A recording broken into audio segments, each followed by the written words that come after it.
Why you must listen.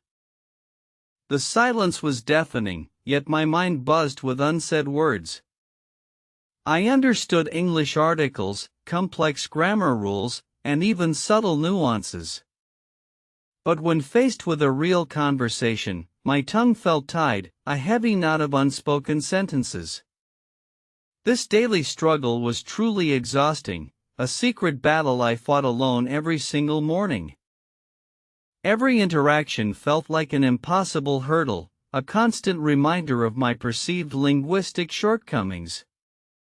I'd rehearse phrases in my head, perfectly formed, only for them to dissolve into nervous stutters when the moment arrived. The fear of making mistakes paralyzed me, making fluency seem an unattainable dream, far beyond my grasp. My dream of speaking English confidently, especially British English, felt incredibly distant. I wanted to engage, to express myself fully, but the mental block was colossal.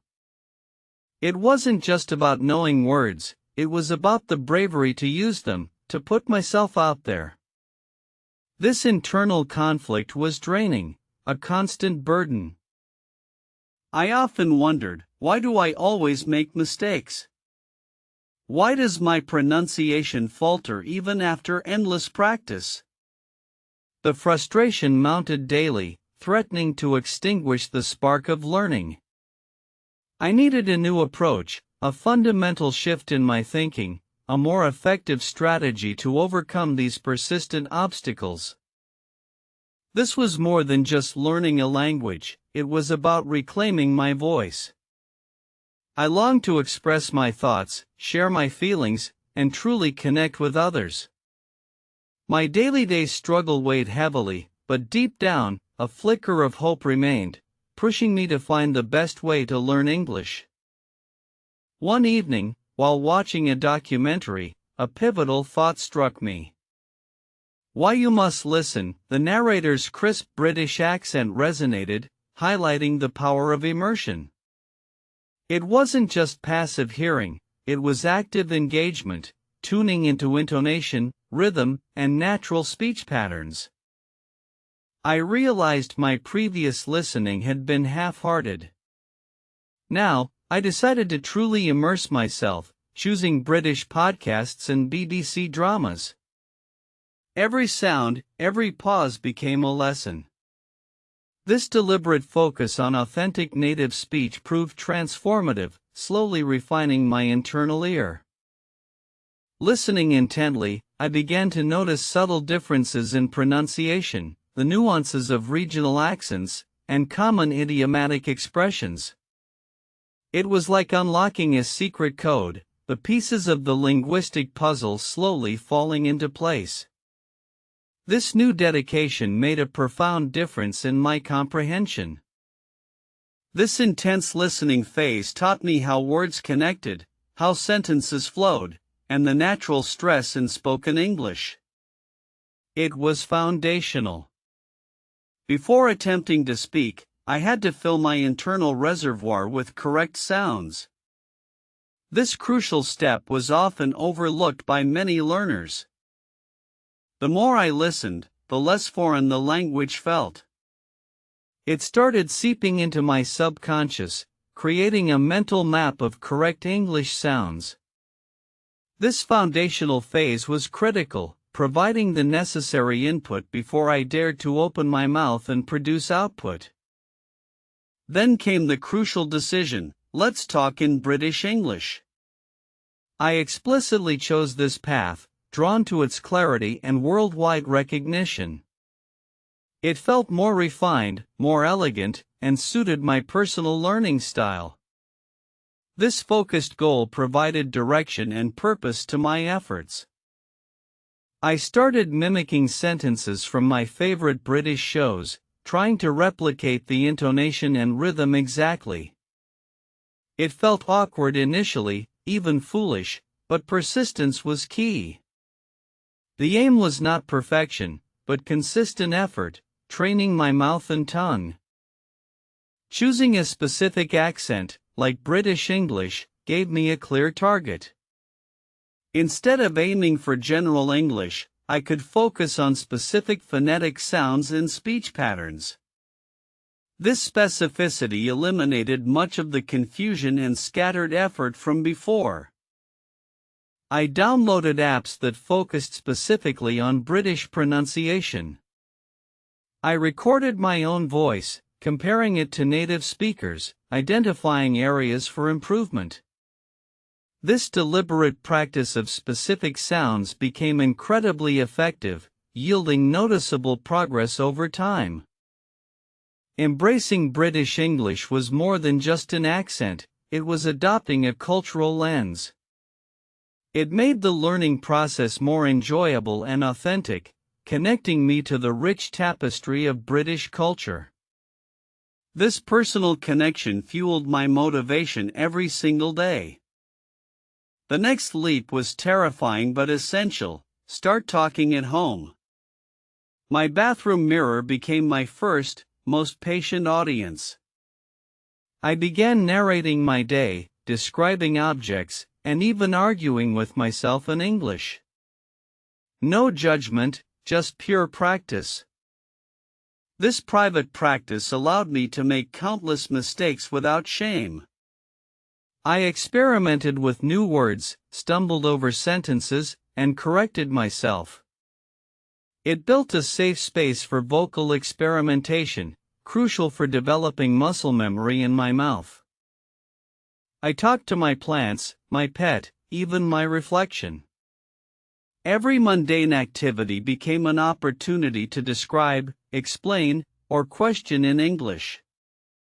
This consistent verbal output, however imperfect, was far more beneficial than silent study. It was active learning. Soon, the awkwardness began to fade. Phrases that once felt foreign started rolling off my tongue more naturally. This home-based immersion, even without a conversation partner, was a vital stepping stone toward real-world interaction and confidence. Starting small, within the comfort of my own home, was the perfect psychological hack. It dismantled the immense pressure I felt when speaking publicly. This initial courage fostered a stronger foundation for speaking, gradually expanding my comfort zone. How to learn words became my next obsession. Flashcards were good, but context was better. I started learning words and phrases, in sentences, in mini stories.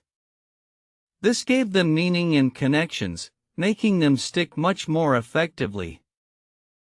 I created word notebooks, categorizing vocabulary by topic: travel, food, work. Beside each word, I'd write 2 example sentences, one copied and one original. This active engagement cemented new vocabulary into my memory, making recall easier. When encountering new words, I didn't just look up the definition. I checked synonyms, antonyms, and common collocations.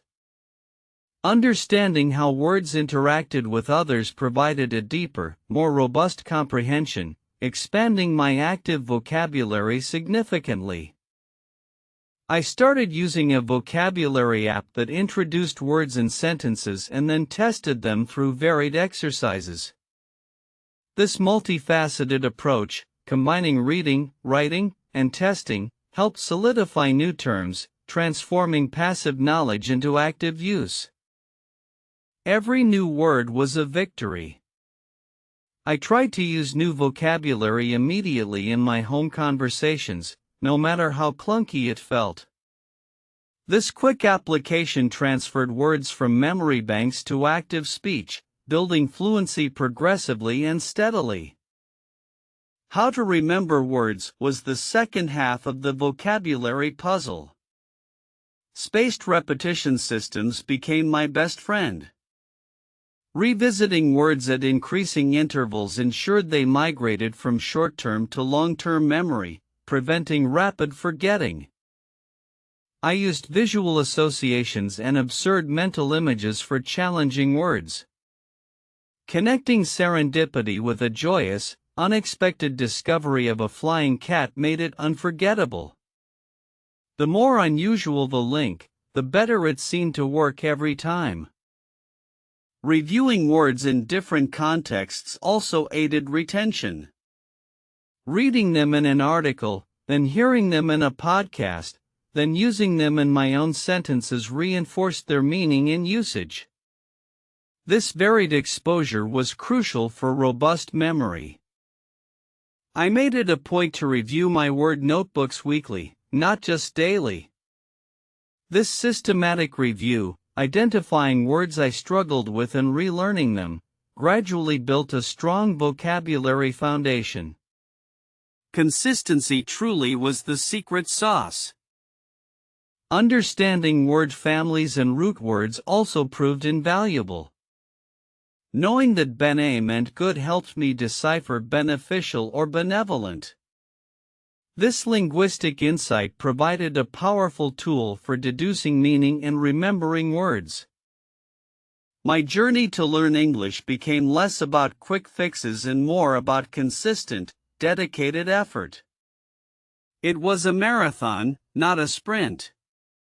Every day, even just 15 minutes, contributed to incremental, yet significant, progress over time. I embraced the process, understanding that fluency was not a destination but an ongoing journey. There would be good days and bad days, but the commitment to showing up consistently remained unwavering. This long-term perspective was liberating. Learning English wasn't just about grammar or vocabulary, it was about opening up new worlds. New books, new films, new conversations became accessible. This intrinsic motivation, the joy of discovery, propelled me forward relentlessly. I sought out online communities of English learners and native speakers. Engaging in forums, asking questions, and even offering my own insights, no matter how simple, fostered a sense of belonging and reinforced my dedication to learning. The belief that I could learn English, even after years of struggle, was paramount. Self-doubt was my biggest enemy.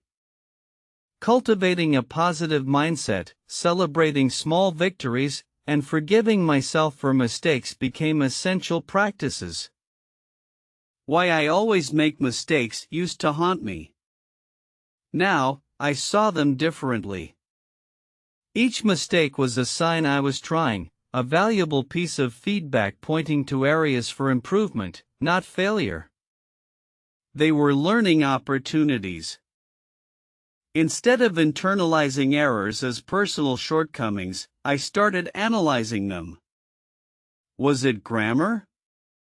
Pronunciation? Word choice? Pinpointing the specific issue allowed me to target my study and truly learn from each misstep. I kept an error log, a simple notebook where I jotted down common mistakes I made. Reviewing this log periodically helped me become consciously aware of my recurring pitfalls, enabling targeted correction and preventing repetition. I learned to laugh at my mistakes, to share them even. Admitting "oops, I said that wrong" reduced the pressure and made the learning process more enjoyable. This vulnerability actually opened doors to helpful corrections from others. The fear of imperfection had been my greatest barrier. By reframing mistakes as stepping stones, I gradually dismantled that fear. It transformed from an inhibitor to a valuable guide, showing me the way forward in my learning. How to make confidence in speaking became less abstract and more about tangible actions. Speaking regularly, even awkwardly, was the ultimate confidence builder.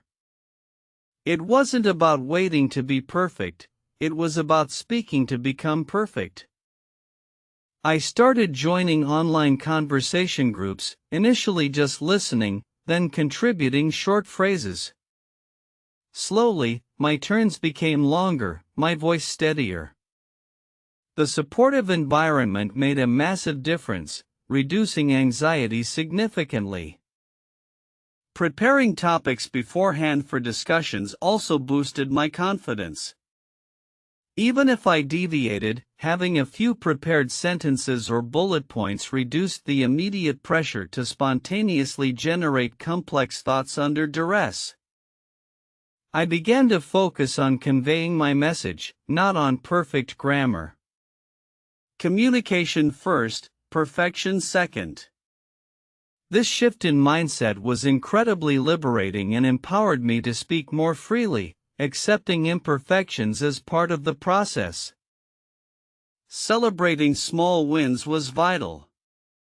Successfully ordering coffee in English, making a new friend, understanding a joke, each small achievement fueled my confidence. These little victories accumulated, building a strong belief in my abilities.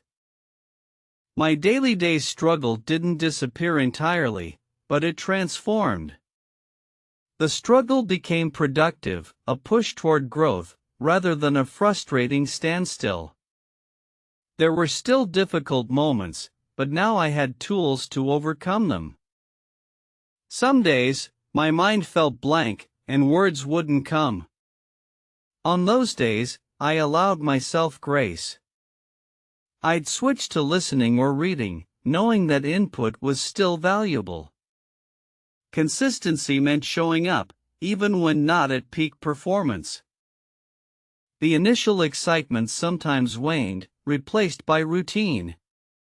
It was during these plateaus that true dedication was tested.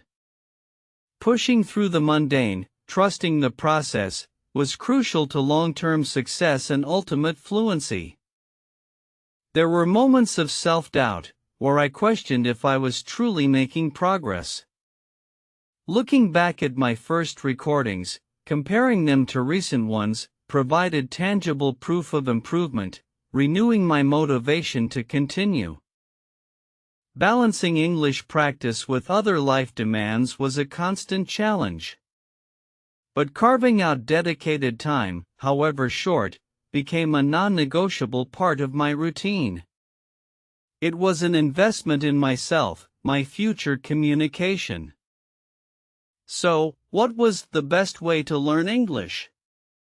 It wasn't a single magic trick, but a combination of consistent effort, strategic practice, and unwavering belief. It was listening intensely, speaking fearlessly, and embracing every mistake. It was about choosing a focus, like British English, and committing to daily immersion. It involved starting small, talking at home, and gradually expanding to public interactions. Every step, no matter how small, mattered immensely. The best way was also deeply personal. It meant finding methods for learning and remembering words that resonated with me. It was about persistence through the inevitable struggles, turning every setback into a learning opportunity. Most importantly, it was about transforming fear into excitement, doubt into determination. It was understanding that confidence comes from action, not from perfection. The journey itself became the reward, rich with discovery. And now, when someone asks me to let's talk, my mind no longer freezes. My tongue moves freely, articulating thoughts in clear British English. The daily struggle has evolved into daily triumph. You must listen to this journey.